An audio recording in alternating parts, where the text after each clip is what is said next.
Hey everybody, it's April Henry back again for another Facebook Live. This is my 18th, and I'll be doing them at 10 a.m.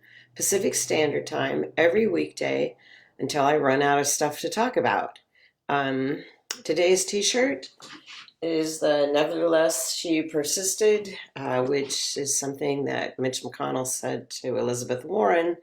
Um, and which I bought kind of as a protest, and now I think it's a thing that I need to hear myself. I need to persist. So, yesterday was my birthday, and I do not know if it's possible to have a hangover from eating chocolate covered sea salt cashews, but I kind of feel like I do. So, as I was running this morning, I was thinking about something I learned back in the day when I still had a day job, and that was if like they're going to reorg your department and things are changing, that's the time to get the change you want. So if they're changing up your duties at work, then ask for something you've always wished you could do. So um, I've been thinking about what are things that I want to change about myself that since everything else is changing right now.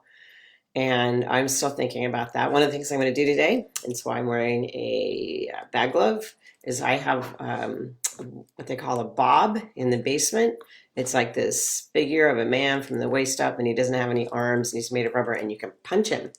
And I'm feeling very punchy today, so I'm going to go downstairs in the basement and punch Bob. He has frightened people, workmen we've had working downstairs. If I don't tell them that we have a Bob, then you'll hear them downstairs and all of a sudden they will shriek. So the other thing I've been thinking about, and I see my sister-in-law is online, is that my mom always used to say, there's never a door that closes but a window opens, which is something people say a lot. So people would try not to roll their eyes when she said this, and then she would lean forward and whisper, but the hallways are a real bitch. So we're all in a hallway moment right now where the door is closed, the window hasn't opened yet, and we don't know how long that hallway is, and we're trying to survive it. So, anyway, today I'm going to be talking about what to think about when you're thinking about planting clues. And tomorrow I'll be talking about editing yourself. Friday I'll be doing an Ask Me Anything. So feel free to ask me any questions now about self-editing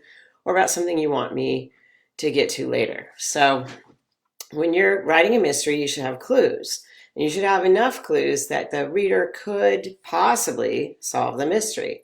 And you have to disguise the clues so that the reader sees them, but they actually don't realize what they are.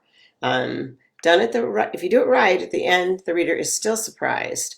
It's not easy, but it's also half the fun of writing a mystery. So there is a difference between foreshadowing, red herrings, and clues. So foreshadowing is kind of like the character who arrives during a huge storm at midnight. It kind of is foreshadowing they're going to be evil. Another way to foreshadow is to give a character a name that means something. So there's an old book called Peace Like a River. The good-hearted character's last name was Land, and the object of his romantic affections had the last name of Orchard. And a third kind of foreshadowing is when the narrator speaks directly to the reader and says, kind of, it's a cliche, but like, had I but known. So red herrings are when you give people a clue, but it's a false one. I think the idea is that they used to supposedly drag herrings across a trail to throw the hunting dog off the scent. I don't know if that's something that actually happened. I read it on the internet, and that means it has to be true. So often the red herrings in a book are supplied by the real murderer who is trying to distract the sleuth and make them look in the wrong direction. So a red herring is a clue that may or may not be a fact, but even if it is, it does not lead to the truth. So the kinds of clues that you can have, one is a clue from character. If you're going to be writing a book, you should have interesting people doing interesting things. So maybe the sleuth realizes the ex-clean freak ex-wife is the killer, or the clean freak ex-wife is the killer, because she couldn't resist making the bed after killing her ex-husband. Um, if you're reading a newspaper or listening to NBR and you find yourself thinking, I never knew that, maybe that's something that you could use later for a clue. Clues are often information that baffle most people except your sleuth, and they know enough to look at that fact in a different light. Another thing to think about is that in a mystery, every character should have a secret. This is not the secret. So they're not the murderer, but they might not also want people to know about their secret lives as gamblers or cross-dressers or drug users or embezzlers. All these secrets are going to leave clues that are going to grow into confusion. And that means they're going to act suspiciously, steal important documents, and generally strew around red herrings that will keep the reader guessing. Another clue is clues from relationships. So who had reason to dislike the victim and kill them? It's not only enemies, but friends and family members and coworkers should also be suspects as well. And the rule of thumb is that the character with the clearest motive isn't the murderer, or if they are, the motive is not the obvious one that you thought. One trap that you can fall into is to have the murderer be the least likely suspect. I remember in high school, I figured out that you could you could know who the killer was in every single Agatha Christie novel by simply saying who was the one person that could not have done it, and she would have that person be the one who did it.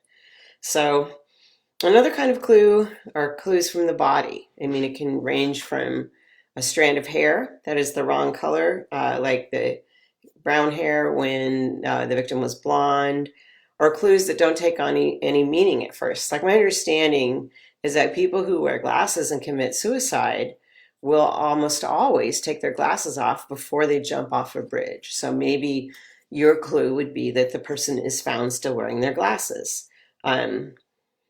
People love forensic science, but don't rely on what you see on a TV show or in a movie. They often get those wrong. Look for nonfiction books like Dead Men Do Tell Tales, A Natural Death, Confessions of a Medical Examiner, or What the Corpse Revealed, Murder in the Science of Forensic Detection. There is also a series of How Done It books.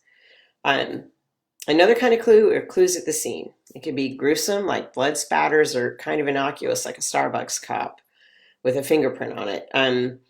There's a principle called by a guy named Lucard, where he said that everyone at a scene, wittingly or unwittingly, will leave something there and take something with them. It might be a grain of sand, it might be a hair, it might be a leaf, or it could be something as large as a bloody shovel. And then one thing is, a clue can also be something that wasn't there. What was supposed to be there, like a diary or a photograph or a blanket that's normally kept in the trunk, something that should have been there and isn't. And then think about also the obvious clue. If you're going to have a bunch of clues, make one of them feel like it is the clue. Like your reader will spot it right away and then discount it because it's too easy. But you can only pull this off once, and you have to be careful because you might just kind of turn your reader off altogether. Another thing is misdirection. Like, spend a lot of time talking about the things that aren't important and give the important clue just a one-sentence mention. So if someone is looking in a victim's purse, if the bottle of nail polish is the important clue, have the sleuth be thinking about the matchbook and the restaurant receipt and what they see on the iPhone. And the importance, you also need to play fair. Dean Koontz says you should have at least 3 legitimate clues to the killer's identity. So those are some of my basic tips about clues. I'm not sure why somebody's sad. And tomorrow I'm going to be talking about how you can edit yourself. And again, you can watch all my old videos on at my website, aprilhenry.com, or on YouTube, which is also called aprilhenry.com. So you guys have a great day, and I'm going to go punch some things. Bye-bye.